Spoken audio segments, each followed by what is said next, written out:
Assalamualaikum warahmatullahi wabarakatuh. Bagaimana kabarnya guys? Kembali lagi kita di channel Petani Desa, channel penuh inspirasi dan ilmu pengetahuan.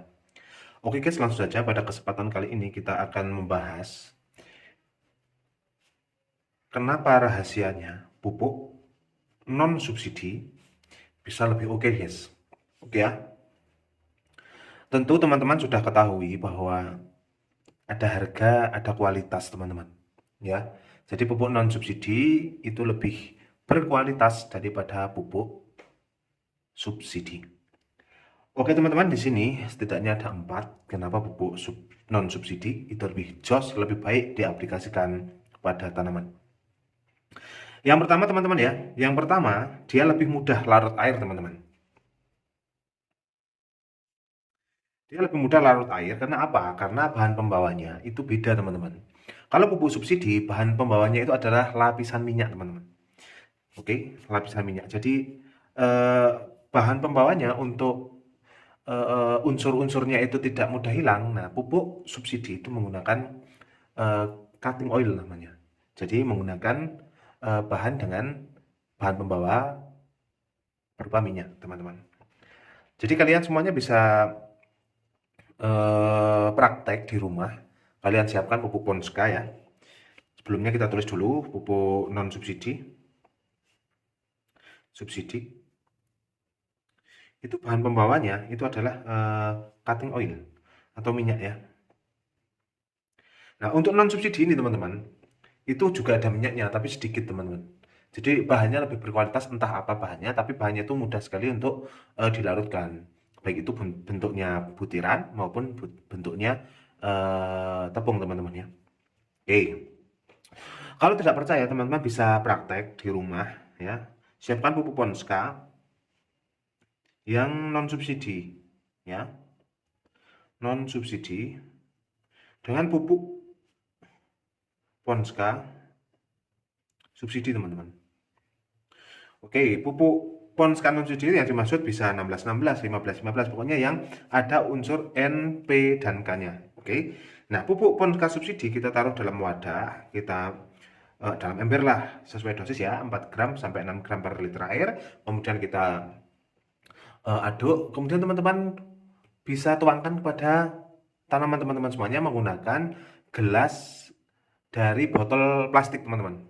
Jadi di dalam situ kayak ada gaji-gajinya atau minyaknya teman-teman. Nah gitu. Nah itu pastinya akan mengurangi daya serap oleh tanaman. Gitu ya teman-teman ya. Oke. Kenapa larut air itu lebih jos? Nah memang teman-teman ya.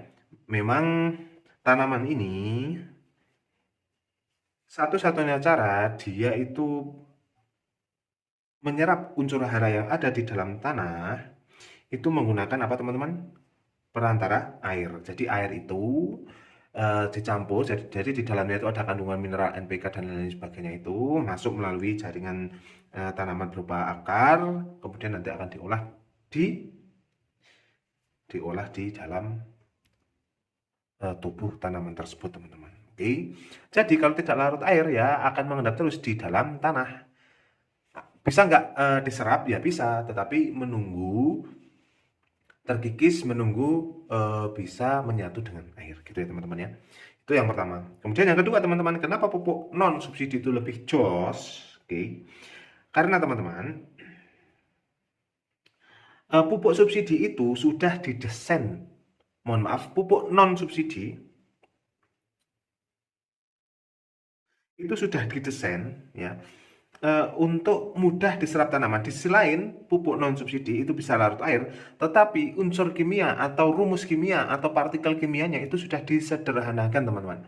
Jadi gini ya teman-teman ya, analoginya. Kita tulis dulu pupuk non subsidi unsurnya sudah disederhanakan.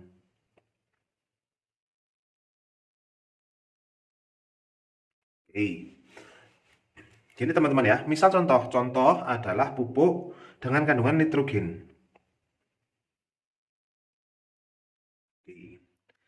Pupuk urea yang subsidi yang warnanya merah itu teman-teman, itu mengandung unsur nitrogen yang masih mentah.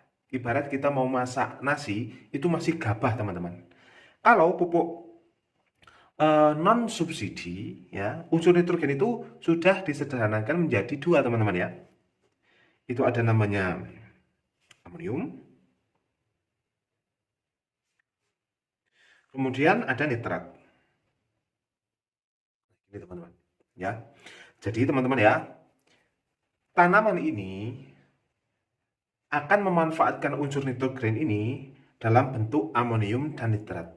Amonium kita golongkan di masa vegetatif, nitrat lebih banyak dibutuhkan di masa generatif. Tetapi unsur nitrogen ini akan dipecah oleh tanaman itu menjadi amonium dulu dan nitrat. Oh Pak, bisa urea bisa tercampur dengan air? Oh bisa teman-teman, memang bisa.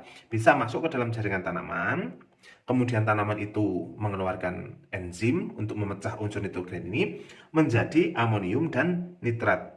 Ya, amonium dulu, kemudian dipecah lagi menjadi nitrat. Baru dia akan memanfaatkan unsur nitrogen tersebut. Gitu ya. Jadi teman-teman, kalau pupuk non subsidi itu sudah berbentuk amonium dan nitrat. Kalian bisa cek di pupuk apa saja, baik itu Sprinter, Grower, NPK, atau KNO3 dan lain sebagainya, itu N-nya tidak nitrogen teman-teman, tapi sudah amonium dan nitrat. Gitu ya teman-teman ya. Jadi tanaman tidak susah-susah. Jadi efeknya juga lebih terlihat. 3 hari, 2 hari sudah terlihat. Gitu ya teman-teman ya. Oke. Yang ketiga teman-teman. Yang ketiga, nah, jenis pupuk non subsidi daripada pupuk subsidi itu jenisnya banyak ragamnya teman-teman. Jadi kalau pupuk subsidi sekarang teman-teman ya, yang beredar itu cuma ada urea, koreksi ya teman-teman ya kalau salah ya, urea dan juga Ponska. Ini teman-teman, Ponska saja sekarang unsurnya sudah diturunkan, urea juga seperti itu. Nah, pupuk subsidi cuma urea dan Ponska, kemudian non subsidi. Oke, itu unsurnya banyak teman-teman. Ada Sprinter itu unsurnya N20, 10, 10. Kemudian ada NPK 16, 16, 16. Kemudian juga ada NPK 15, 6 dan 20. Ini grower teman-teman. Oke, jadi di sini kalau teman-teman jadi gini teman-teman ya.